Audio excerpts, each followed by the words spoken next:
Coucou tout le monde. Alors aujourd'hui, jour 15. Dans des jours, c'est Noël.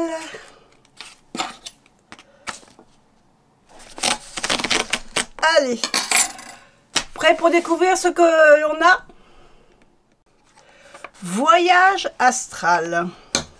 Explorer les mondes subtils. Qu'est-ce que le voyage astral? Quelle est son utilité? Comment le mettre en pratique? Autant de questions que vous vous posez sûrement. Aujourd'hui, parce que vous êtes accompagné de belles énergies et de la magie de Noël, vous êtes prêt à vous initier à ce formidable outil de développement personnel et maintenant laissez-vous seulement porter. Le voyage astral, aussi appelé sortie astrale, est une expérience énergétique, souvent nocturne, durant laquelle le corps éthérique sort du corps physique afin d'expérimenter d'autres plans et d'autres dimensions, situés entre la matière et les plans subtils. Nous ne parlons ici ni de rêve ni d'imagination, mais bel et bien d'une expérience énergétique aussi passionnante que déconcertante pour les personnes qui l'ont déjà vécu. Les étapes du voyage astral. S'élever en astral. Imaginez-vous le monde nocturne comme une pyramide composée de différentes strates. Pour accéder à l'astral, votre corps éthérique doit les traverser une à une. Donc la première chose, ça va être la décorporation. Exercice naturel et spontané du corps énergétique. Elle survient probablement en phase de sommeil léger puisque certains dormeurs la vivent en conscience. Elle est nécessaire pour atteindre le monde du rêve, le monde astral, et permet la mise en repos du corps physique. Le rêve, il survient en phase de sommeil paradoxal. Les rêves peuvent revêtir des fonctions différentes. Ils représentent parfois, tels les rêves lucides, une dimension énergétique. Certaines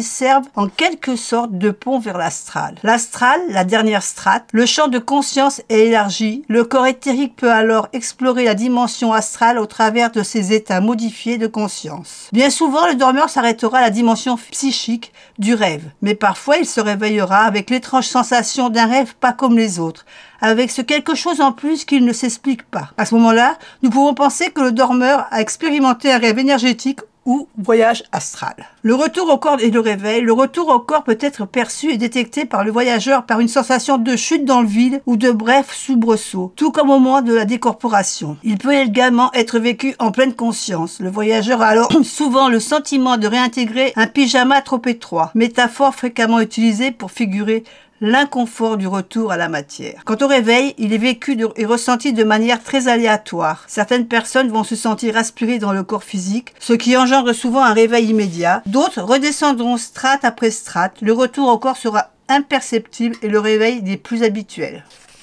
S'initier au voyage astral, il y a plusieurs façons, donc par la transe chamanique. Et puis on a la visualisation. Donc là, je vais vous parler d'un exercice que vous pouvez faire. Cette méthode mélange imagerie mentale, intention et concentration. Elle répond parfaitement à la notion de pensée créatrice qui veut que lorsque nous imaginons un événement de manière répétée avec une force suffisante, il puisse prendre vie dans la matière. Mise en pratique. La visualisation ne nécessite pas beaucoup d'heures de pratique, mais un travail régulier. Il est important de faire ce petit exercice 5 minutes, 2 ou 3 fois par semaine si vous avez décidé d'utiliser cet outil. Choisissez un lieu calme, loin des pollutions sonores. Assurez-vous de ne pas être dérangé durant ce laps de temps.